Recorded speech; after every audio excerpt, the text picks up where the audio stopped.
Have you ever wondered whether the problems in the world today would exist if we had deeper connection to ourselves, others, and the environment, and acted from that place? Welcome to the Conscious Action Podcast with your hosts Brian Berneman and Kayla Greenville, who believe that connection is the key to taking conscious action as individuals and creating a better world. We are here to raise awareness and inspire meaningful action by sharing stories, knowledge, and conversations with thought leaders and change makers. From sustainability to well-being and everything related to conscious living, our mission is to empower you to be the change that you want to see in the world. Welcome everyone to a new episode of the Conscious Action Podcast. I am Brian Berneman, your host, and I have the pleasure to be joined all the way across the ocean in Australia and Sydney by Tom Cronin. Thank you, Tom, so much for taking the time to be with us and for what I am sure it's going to be a wonderful and value-driven conversation for everyone listening. So for everyone that is here, who is Tom? Who is Tom? Always evolving, always changing. I guess who was Tom was a broker in finance that had a very imbalanced lifestyle. Who is Tom today is teaching meditation, coaching, producer of the Portal film, and now teaching conscious leaders how to scale their businesses and how to find their voice in the world and impact more people around the world. Beautiful. And Tom, you just mentioned a little bit of your, let's call it, previous life. Would you be able to share a little bit on your journey? How was that, and what led you to actually be doing what you're doing now? Yeah, I came back from traveling overseas after school. I took a gap year, a year off school, and just to do that sort of rite of passage of traveling around the world. And when I got back, I just basically applied to a bunch of jobs in the paper. I just had some time to fill in before university and I needed to save some money. So I just opened up the Saturday morning paper and answered some jobs. And next thing, before I knew it, I was on this massive trading room floor in the city, trading swaps and bonds on international markets. And I definitely had no interest in that industry. I had no idea about what that industry was. I wanted to be a journalist and write about capitalistic greed and try and save the world from what was going on. And next thing, there I am on a trading room floor and earning a lot of money. And surprisingly, I was very, very good at it. I was very quick, very efficient. And if anyone's seen Wolf of Wall Street, that was very much what it was like. It was 1987 and I was 19 years old and I was thrown into that world. And what happened was that the nature of the job is it's incredibly fast and furious. It's a lot of adrenaline all day long. You're on the edge the whole time. And then at nighttime, you're sort of going out with all of the market, the traders, the bankers, and putting expensive credit cards over the back of bars and restaurants and wine clubs and nightclubs, and racking up huge amounts of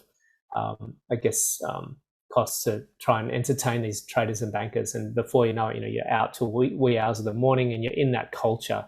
And you fall into that culture very quickly.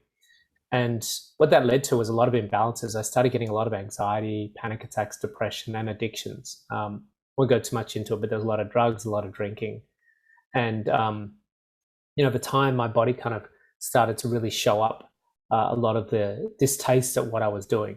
These symptoms are really the communication in the body letting us know that there's a problem and that we shouldn't be continuing down that path. But I ignored that, and that eventually led to like a full-blown nervous breakdown at the age of 29. I was struggling with a lot of panic attacks, depression, insomnia, agoraphobia, seeing psychiatrists, psychologists, doctors, put on suicide watch. I was very, very much in a deep, dark night. And it was during that time that I came across a documentary on TV that was talking about meditation. The documentary was actually about a property developer who was a big businessman. And he was talking about how he used meditation. And it was this tiny little slither in the story that touched on meditation, but it was like a light bulb moment for me. It was like perfect timing. And that's what led me to start exploring the mind and Eastern philosophy and stress and meditation and mindfulness. And it was a game changer for me. And thank you for sharing that. I think that, as you're sharing, there's a lot of things that we're exploring our lives and we don't know which direction to go. Like as you, when I was a kid, I wanted to be a journalist. I ended up working as a journalist for a few years. like, like we all go through that. And one of the things that I know from my own experience, I had from when I was a teenager, these tools that allowed me to stay within all of that and to stay more balanced. And as you're saying, most people in most professions, you're just going on this wheel. And if you don't have the tools, like you end up being completely out of balance. And it's so normalized as well that is okay. It's normalized to work all of these crazy hours. It's normalized all of these coping mechanisms and addictions. It's normalized how, like stress is okay and all of that. And it's like, well, it's not okay. And the fact that we in the majority haven't learned how to listen to our bodies, as you were saying, your body was telling you, yet if we don't know how to listen, if we don't have the tools and the ways to actually do something about it, then we keep on avoiding it and trying to push it down. And I think that that's something that I see a lot with a lot of people. And one of the things that you're saying, for me, it's always like there's these wake-up calls, whether we hit rock bottom or not, that there's these messages. The universe operates with these little signs. And as you're saying, like on that documentary, you saw that and you wanted to explore it. So what was it in terms of that resonated with you and that you ended up exploring? And can you share a little bit more about what was your experience like exploring this new way? Yeah, the thing that really resonated with me when I saw the documentary was the peace and calm over the person that was meditating. It was so far from where I was. I was not experiencing peace and calm. I was experiencing immense levels of fear and overwhelm and anxiety.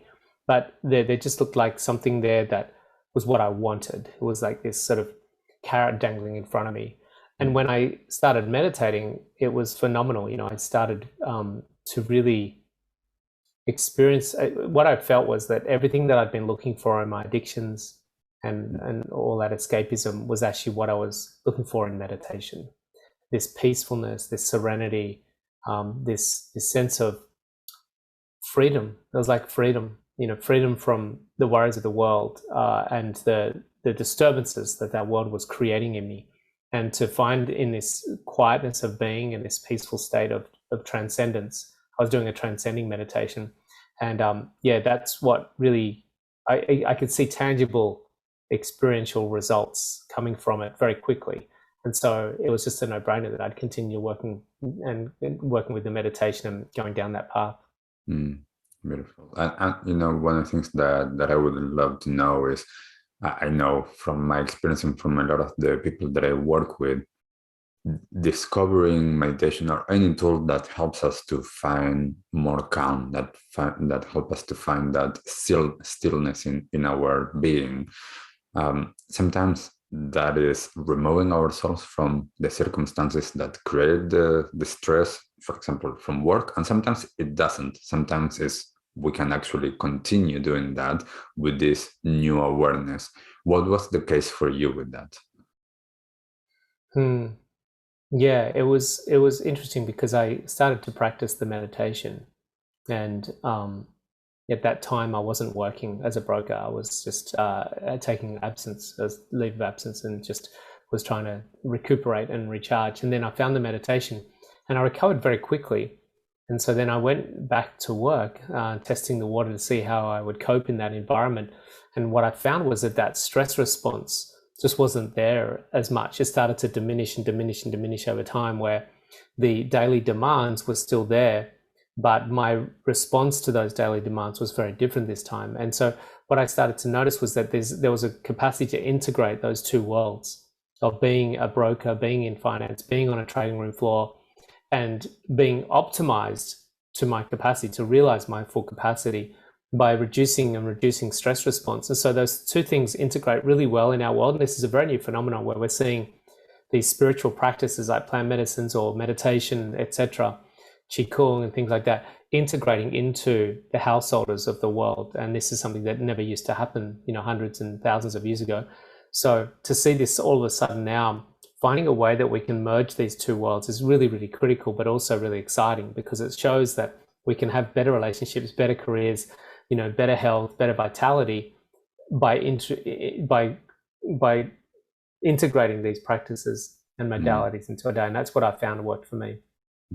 Yes, and like one of the big things for me in my own path has been being able to do that, being able to bring the teachings and the practices alive in daily life, at work, in relationships, as you're saying, because there's no separation. Like, I had created that separation. I think that a lot of us in society have created that separation. It's like, okay, this is where I practice my connection or spirituality or whatever you want to call it. And then I go to work, and it's like, well, no, like both things can actually happen at the same time.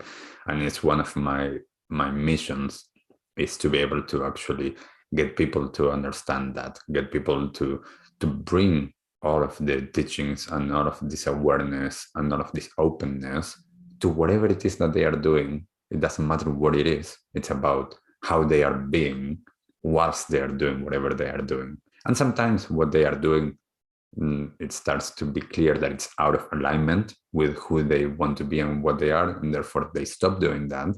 But it's about being able to change the way that we are in less what we are doing. Yeah, absolutely. I think this is the only way forward for humanity. I think the trajectory that we're on can be quite unsustainable. We cover this a lot in the film and the book, The Portal, where we're at this sort of fork in the road where we've been doing something, in our lives, which is a non-integrated process and approach to things, which is just do it for our own personal good. But really, that doesn't take into consideration the influence and effect on the whole. Whereas when we wake up and become more conscious, what happens is what we do becomes more integrated with the influence and effect of the whole. And so for us to sustain ourselves ongoing on the planet, we really need to have that type of consciousness whilst we're in action. And so action from conscious awareness is going to be so critical for our sustainability.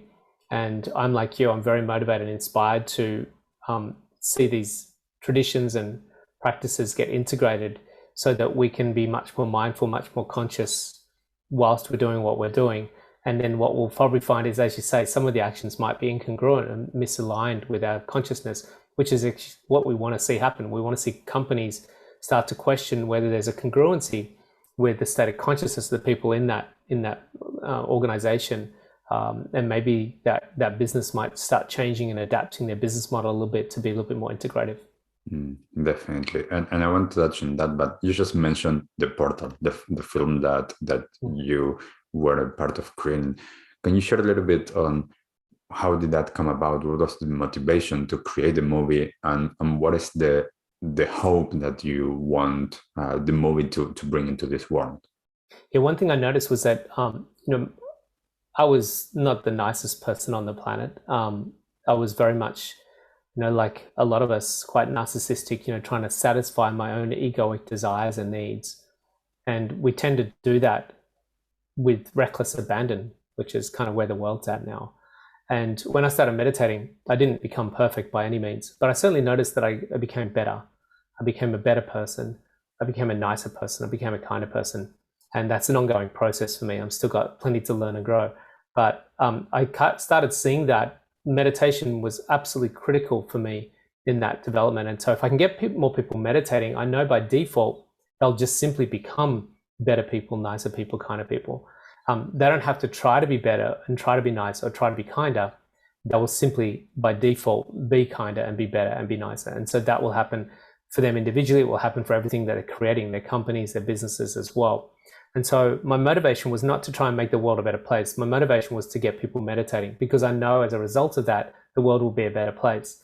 And so my primary objective with that was just to inspire people to embrace a daily practice. And the Portal film and book was not so much telling people you should meditate because it's really good because X, Y, Z. Rather than that, what we wanted to do was show through personal story, through storytelling, how meditation has this incredible capacity to transform us from where we are to where we're going to be. And we took 6 stories that have all had extremely challenging circumstances, because we wanted to show that regardless of how traumatic your life has been, no matter what your background, your demographic, your race, your religion, your social or economic situation. Everyone has this capacity to transform, and meditation kind of doesn't discriminate. It sort of it's neutral when it comes to that, and it doesn't have any judgment. It's just every single person has the capacity to use meditation and to transform through meditation. And so that was really the founding sort of inspiration for the film and the book. Beautiful. And like as a meditation practitioner and facilitator, I'm all into this. I'm all into being able to bring more awareness in the importance of actually being. And this is one of the key things that a lot of times I try when I'm sharing. I try to give a little of an understanding on what is meditation, because we have a lot of different understandings and judgments of what is meditation, and depending on our cultural and ethnic background, we might not be open to it just because we see it as something foreign or something different.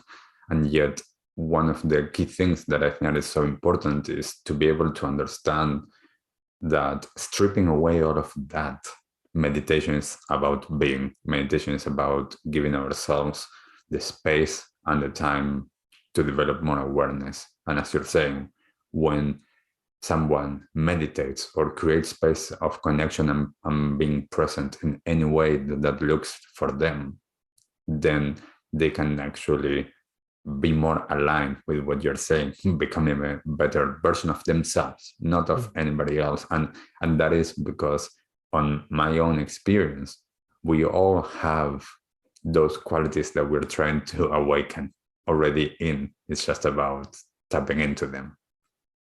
Yeah, I see meditation as a scientifically validated method, a process to optimize our physical, mental, emotional, and spiritual state. I was teaching a course on the weekend, actually, just the weekend gone now. And there was a woman that came to me that worked in a hospital, and she just had 4 weeks off on stress leave because she couldn't cope. Her system was frazzled, overwhelmed, and she just couldn't function. And what meditation does is that very quickly, just over the weekend course, we could see her change quite dramatically. It was quite a significant shift that she went through, where she felt calmer, happier, more conscious, more functional. And a lot of the stresses in her body started to unravel. She had some strong physiological unstressing that was happening during the weekend workshop.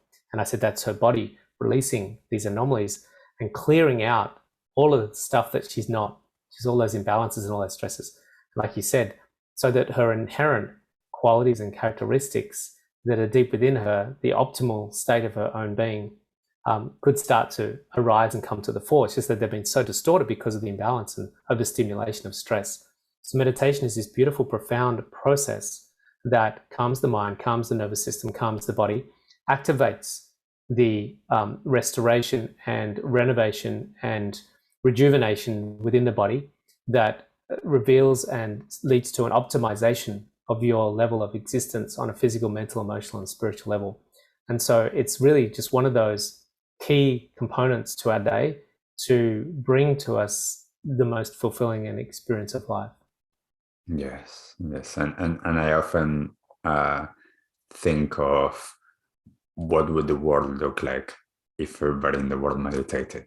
Like if every kid now would learn meditation at school, how different the next generation will be. And I mean, it's going to be different just because there's a much more awareness of a lot of other things. But I often think of the importance of meditation and to be able to sit and to be still. One of the things that I remember that one of my teachers, I spent a few years living in a Tibetan Buddhist retreat center, and my teacher used to say, stillness and readiness.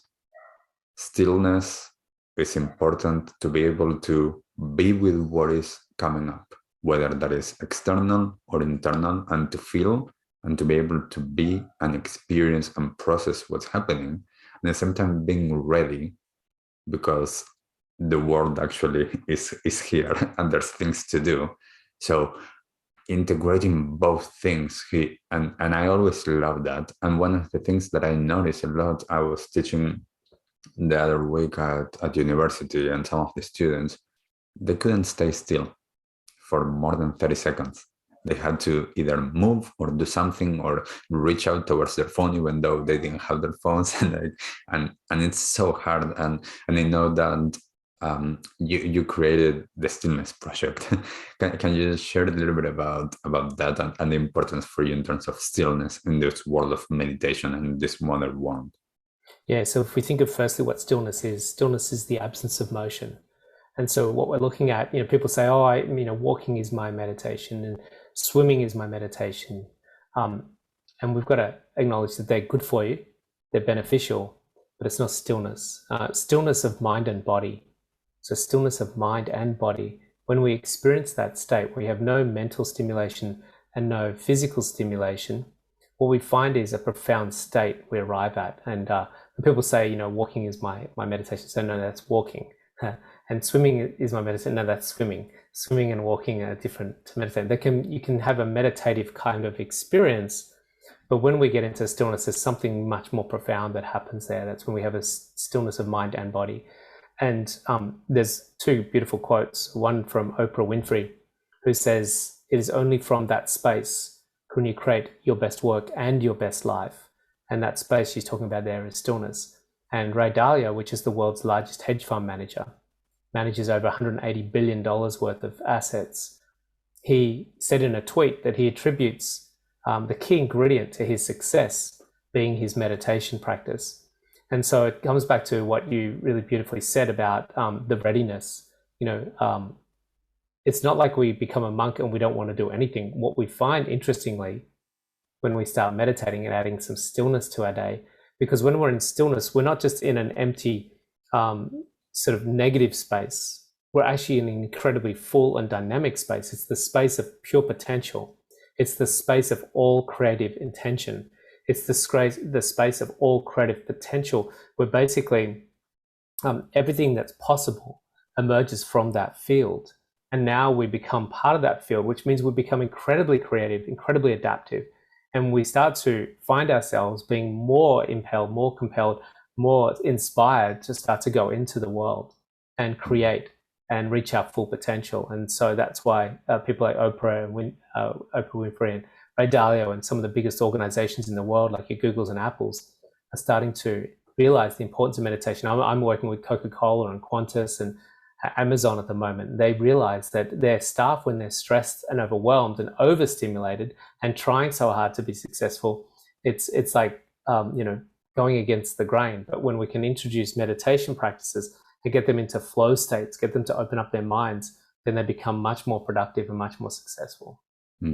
Definitely. And like one of the things for me is I was actually the other week working with one of my clients, and he was telling me that now he's having so many ideas.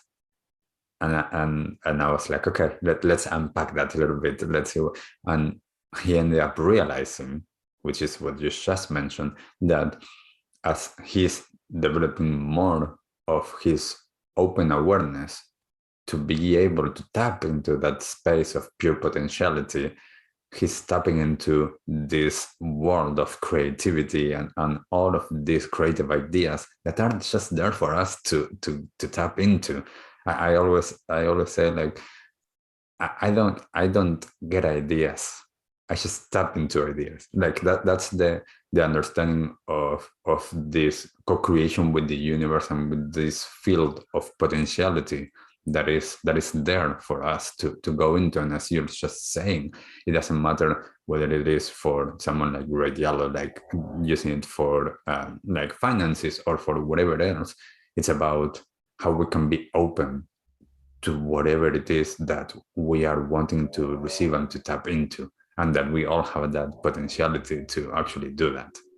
Yeah, I liken it to a phone that has a hardware, which is its physical body, which we have.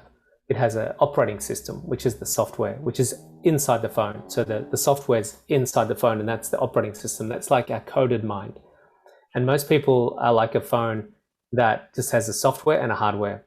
And no capacity to access the world wide web of information. When we meditate, what happens is we open our mind up to the field of intelligence that's all around us. So we're in the field of intelligence. The field of intelligence isn't in us.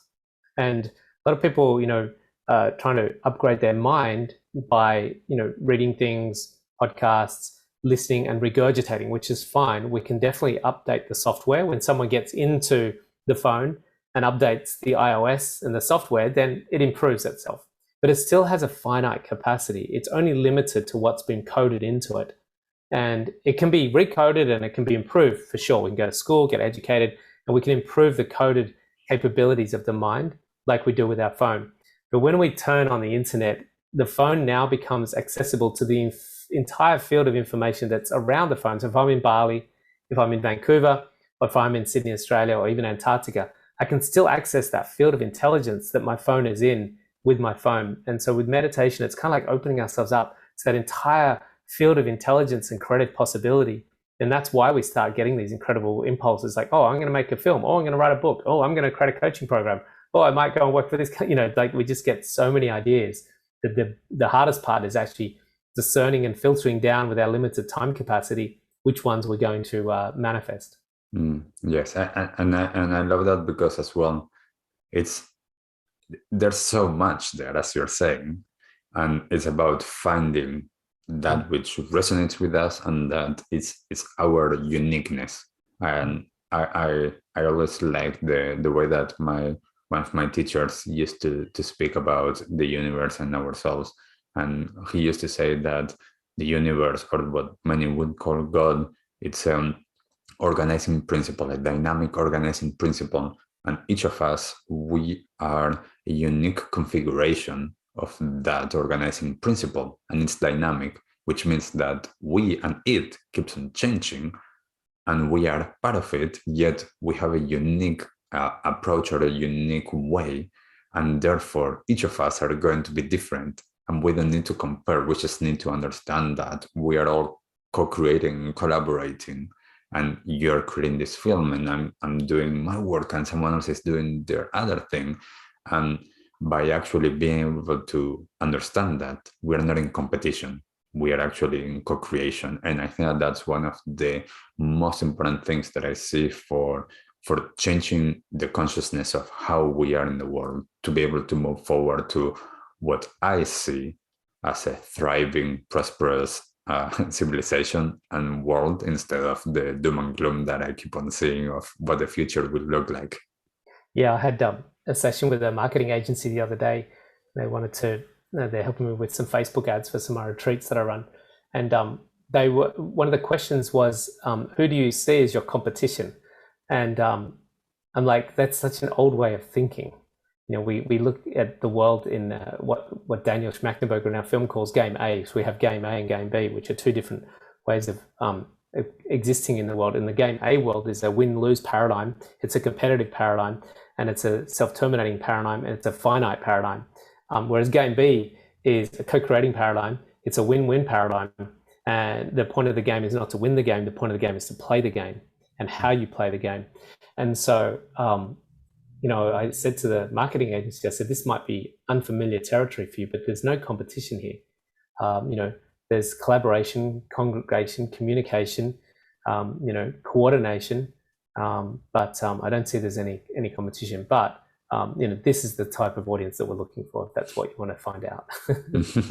Yeah, and it's actually really interesting. A lot of times I get the same thing with a lot of times that I try to work with a few different marketing agencies, and it's been a challenge, partly because of that, partly because of my way of approaching my work, but also because of that old paradigm way of understanding things, and to always try to touch on people's fears and sense of, like all of these scarcity points instead of something else. And I think that it's really, really interesting and really hard to get to the point of completely transitioning to, we're not in competition, we're all co-creating and we're all collaborating where someone is in survival mode. And I think that it's a really interesting space to navigate all of the time.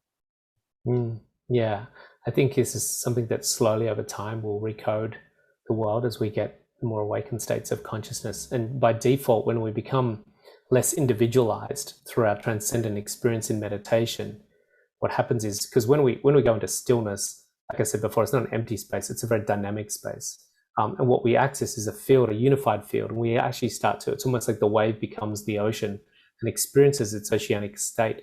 And from there, what happens is by default and by experience, we start to experience ourselves as other. We start to feel an interconnectedness, and that what I do is going to influence the collective, not just the collective human, the collective plants, trees, everything. And so how do I, the key for me is here not to try and help people become more compassionate, more kind. It's just that if we start meditating and start having more of a unified experience through that transcendent state, by default, again, these will be the natural tendencies that flow from that. Yes. And I'm interested, Tom, if, I don't know if you have one, but what is your vision for the future? As I just shared, like my view is a very different than the mainstream one. What is yours? One thing we covered in the film is that this fork in the road that we're at, and the world could really go one of two ways. We're seeing a very destabilized world, and there's what I would like to see in the future, and what I see in the future, two very different things. It's from all the discussion and research we've done, and we spoke to some very senior people in many different areas, like venture capitalists and investors and hedge fund managers that invest billions of dollars into existential risk to humanity, and climate scientists and things like that. And so what we're seeing is, and I see this as well, is a probability that humanity will not be able to continue to exist on the planet if we continue on in the current trajectory that we're on, the level of consumption, the level of expansion, and the level of occupation of the planet as a singular species, wiping out pretty much many other species just for our own survival, is a very unsustainable pattern that could lead, and there's a high probability that it could lead to extermination of the species. It's very naive, and we don't tend to have a long-term vision. We don't look 1,000, 2,000, 5,000 years down the track. We tend to look, certainly from a political viewpoint, can I get elected in the next 4 years? You know what I mean? So we have very short-term visions as a whole, and we don't really think that much about what do my actions multiplied by 7 billion mean for the planet over the next 50, 100 to 500 years. And so for that reason, we live very naively in a very short-term way of living, which can, I think, be very self-terminating. We've seen that happen before with many other civilizations, just that now we have a global civilization. So that self-termination of that global civilization will see, us all pretty much unable to exist on the planet going forward. Now, what also could happen, which is really exciting, is that if we move our consciousness and wake up quickly, then the things that we do, the decisions we make, our creative intelligence, our creative capacity, our adaptive capacity can increase substantially. And that can see us coexist on the planet in a much more balanced way with the other plants and animals and the planet itself, in a way that is sustainably better for everyone. And that is something that's happening at the same as well. It's happening right now. The fact that you're in New Zealand and I'm here in Sydney, we're having this conversation on a public holiday, and people are listening into this, all around the world, at obviously a future time because it's recorded. But the ability for me to do a post on Instagram about cosmic consciousness, about enlightenment, and access that, people in Antarctica. I had one woman in an island north of Finland, and she accessed my online meditation program. She said it changed her life. And so we're seeing exponential levels of awakening, which is really, really exciting. And so I'm in great hope that if we can get, like you said, the children, the households, billions of people around the world meditating on a daily basis, I think that will be one of the key components to us living in a better way on the planet and seeing almost, I would suggest, in the not too distant future, possibly 1 or 2 generations time, an enlightened planet, which would be really exciting. Yes, and as you're saying, like we have as well the choices to make, every single one of us, because that is also the collective. The collective is also our individual actions. This is why with conscious action, I put so much emphasis into our individual actions as well as the collective actions, to understand that place of alignment and to understand what well-being or wholeness is, and to be able to, as you're saying, like we're in this fork in the road, what am I going to choose? And I cannot, like all that I can do is take responsibility for myself. I cannot take responsibility for anybody else.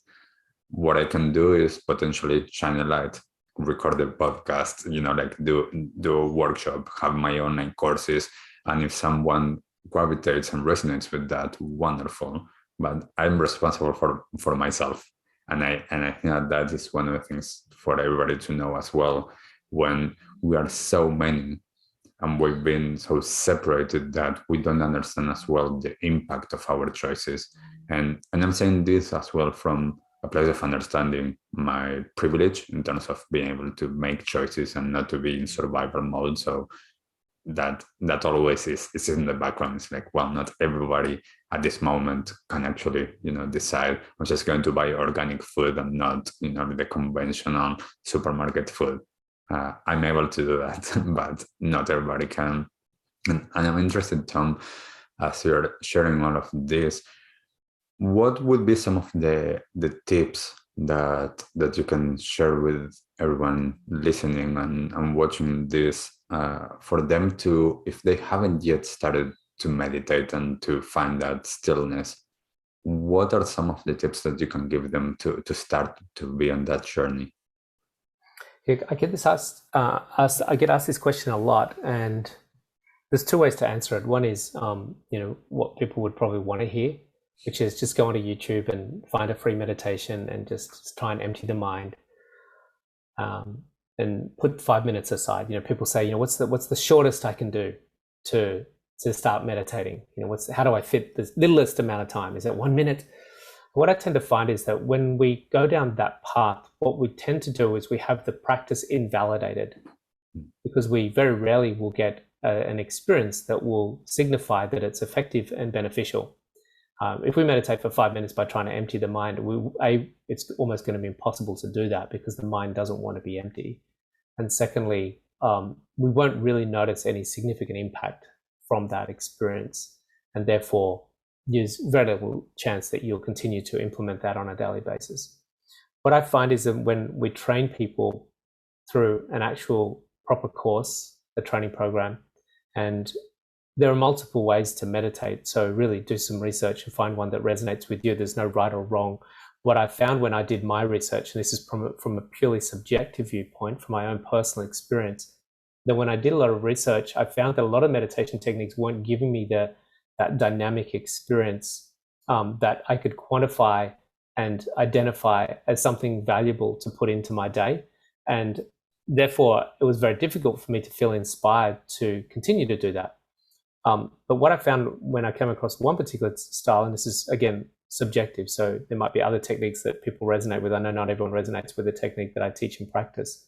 When I found using the mantra, what happens was I didn't have to really do anything. All I had to do was repeat the mantra. The mantra did all the work for me. The mantra's inherent quality and characteristic was to actually move my mind away from the stimuli of the outside world and to explore the subtlety and the quietness of the inner world. And that's the beauty of the mantra, the Bij mantra, is that it did all the work for me. All I had to do was just repeat it. And that was a very easy process for me. But not only that, I found the supporting knowledge and the experience was all validating the technique.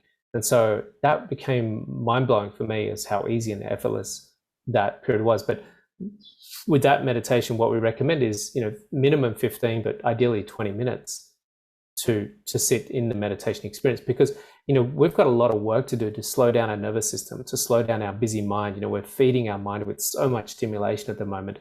So to try and meditate for 5 or 10 minutes, it's going to take a little bit longer to really start to see the quieting of the mind.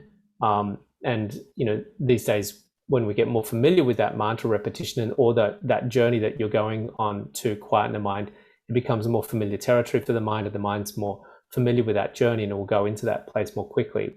But starting out for people, if it's unfamiliar territory, the mind will not know that new pathway. And so usually 15 to 20 minutes minimum would be what's recommended. 1 to 5 minutes, I just think you're going to sort of skirt around the edges and not really get to the core of what you're actually meant to be doing. So my general recommendation is to find a qualified teacher, learn from that teacher, find a technique that you resonate with, one that you find that you get some benefits from. If you can't find a teacher, and like you said, it's not accessible for everyone, it's not possible. So there is some privilege that comes with that. There's online programs that you can find that might be a next alternative. And then finally, if you just can't find an online program that you like, or a teacher that you like, or you can afford, and you don't have any money at all, then there's an array of free meditations on YouTube. We've got some free meditations that we give away as well. So there's plenty out there that people can access. And I think that it's very valid, because we live in a society that taking a pill, like everything is a quick fix, and the unlearning that needs to happen to be able to come back to that place of balance.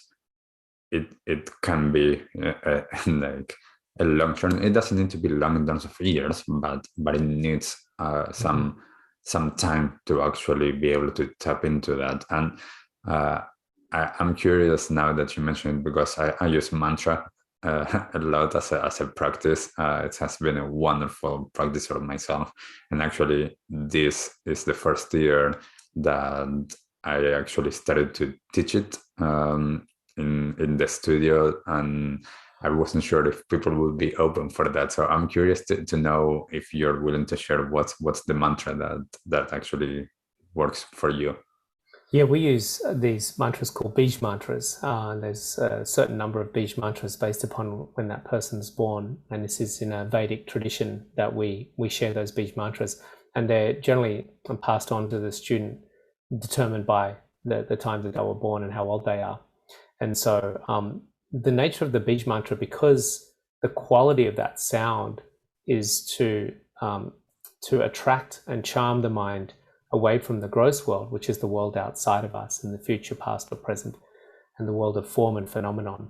And the quality of the mantra takes the mind away from that world into the experience beyond form and phenomenon, into the subtlety and the silence. And so when we pass that mantra on, we generally give it in private to that person, rather than just sort of splashing out, because then it dilutes the quality of those sounds. So there's many mantras out there, but some of them are japa mantras or chanting mantras using japa beads, and some of them are transcending mantras, which means that the quality of that mantra takes the mind into the quieter state. So we generally keep them to the student just in that initial ceremony when we give it to them. Beautiful. Thank you for that. And Tom, as we're getting towards the end of this episode, would you be able to share a little bit for everyone that is resonating with what you're sharing and would like to see more of what you're doing and to go a little bit more in depth, perhaps even work with you? Where can they find what you're offering? Yeah, they can go to my website, tomcronin.com, and they can find me probably most active on Instagram, just simply one word, Tom Cronin, there as well. So everything that I do is probably across those two channels. And if they want to watch the film or read the book, The Portal, they can go to entertheportal.com and they'll see that there as well. Beautiful. Thank you so much, Tom, for sharing this wonderful conversation and for what you're bringing to the world that is so necessary. And for everybody listening, what resonated with you? What did you learn, or what did you hear during this episode? Let us know in the comments, whatever it is that you find this episode, and go and check out the Portal movie. Go and check out more of Tom's work, because as we've been saying, everybody resonates with something different. So if you resonated with his message and what he's saying, go and check it out. So thank you, Tom, once again. Lovely to share this space with you. And we'll see everyone on the next episode. Bye. Bye for now. Thanks a lot. What did you like the most about this episode? Take a moment to think about what change you can make in your life today. Share your conscious action on social media using #ConsciousAction and tagging @ConsciousActionNZ so we can celebrate your impact on the world and create a ripple effect. One easy action we would love for you to take right now is to share, like, and subscribe to this podcast. This will help us get these messages out into the world and inspire more people to take conscious action in their own lives, contributing to the better world we hope for.